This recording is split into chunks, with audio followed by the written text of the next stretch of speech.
time to review what happened in the North Okanagan real estate market for the month of January 2023, and we're starting now.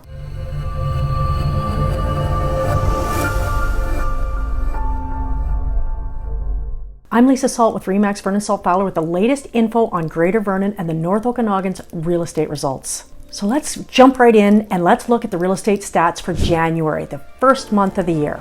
If you'll remember, sales for December of 2022 were 68.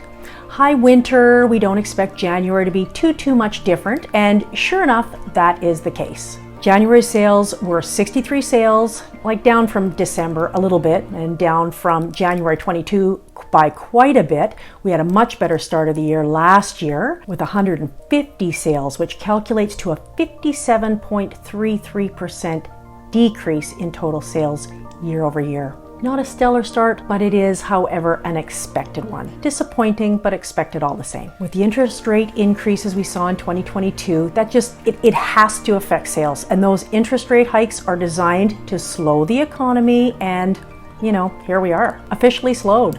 Let's move on from that and look at the inventory. What's on the market right now in January? Well, I guess the end of January.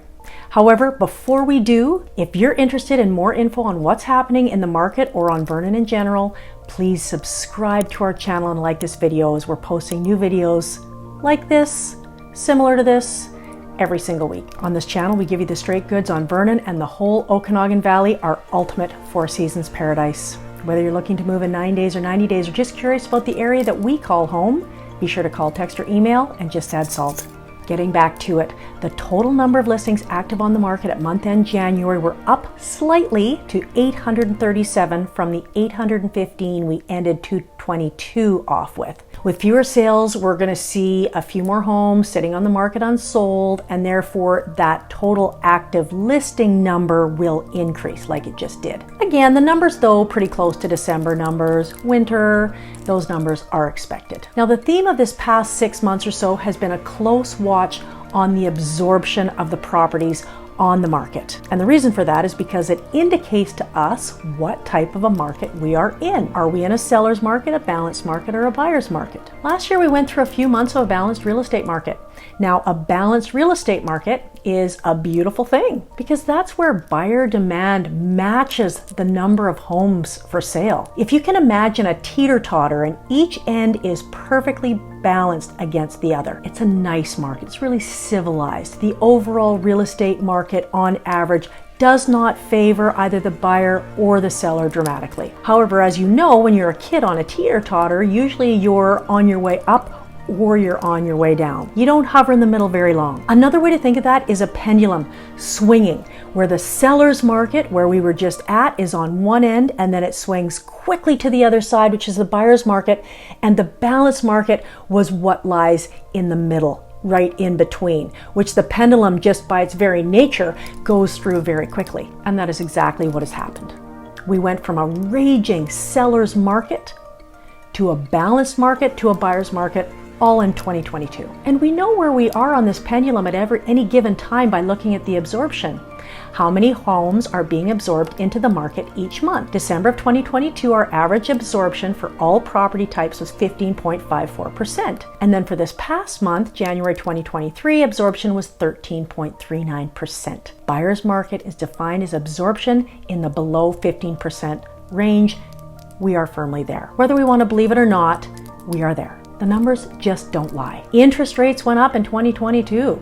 When interest rates go up, mortgage rates go up, and your buying power goes down. Now, what's the interest rate forecast for 2023? Well, let's examine the facts. Let's look at what has happened over the past while. 5-year government bond rates have risen from 0.3% to 3% since January of 2021. And this has had a knock-on effect on mortgage rates. The Bank of Canada has continued raising short-term interest rates due to high inflation. In 2022, the rate increased from 0.25% all the way to 4.5%. Then, thirdly, 5-year mortgage rates have begun to fall in anticipation of a recession. Now, they're not expected to drop as low as they were in the last 10 years.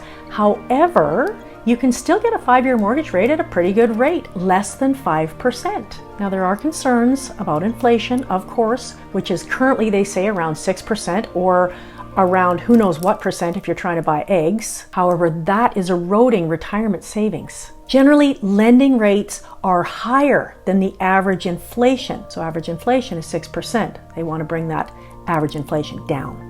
And now I just said you can get a mortgage rate for less than 5%. So if you want that, we can hook you up and just give us a call and we will make it happen. I would, however, do that sooner than later. If I were buying now or considering buying in the near future, I'd get on it. Sellers, as we have warned in the past few months, we are now in a buyer's market. However, in any market, the best homes sell first, or I guess maybe I should say the best homes sell. The trick in any market is to price your home ahead of the market if you're selling. When the market is going up, pricing a little ahead of the market or higher than market value, well, I mean, that's the easy part. Everybody's willing to do that. Sellers are quite happy to price above market. However, on the flip side, what needs to happen now, though, is as the market shifts, is we still have to price ahead of the market. In this case, you may need to price a little bit below the market to effect a sale. You have to remember, buyers are always looking for the best value in any market. That is what buyers do. And the job of your house is to ensure that it shines above the competition. If you're lucky enough to have no competition in your area, which is still happening in some areas because inventory is still historically low, there's still holes in some price ranges, there's no product in some areas as well, where there's just nothing for sale, then it may not be as critical if you get on it fast. However, that's ensuring that you're watching the market weekly to see how it's changing and then make sure that you react quickly, get ahead of that competition and stay there. The really difficult part is when people bought in the past year or two. Those are the folks who aren't in a very good mood right now. They aren't in a great position. Now, for those sellers who are still sitting on the fence and wondering, well, should I list now or is it better to list in the spring? I'm telling you, time is running short. Yes, there's more buyers in the spring. However, it's more important to have less competition. That always trumps the flowers and the green grass. You may be missing the perfect opportunity to sell for more now versus waiting for that flood of listing that comes on every spring. And in fact, it's already starting to happen. We have seen a lot of new listings become available over this past few weeks, so do not wait. That is my best advice to sellers right now. Do not wait if you're going to sell. Now, if you're interested in hearing about the new BC cooling off period, if you're confused about it, watch our next video entitled, What is BC's Home Buyer Rescission Period? Just to confuse yourself a little bit more. No, I promise I'll explain it clearly. Or just call us. We'll bring you up to speed. See you next month.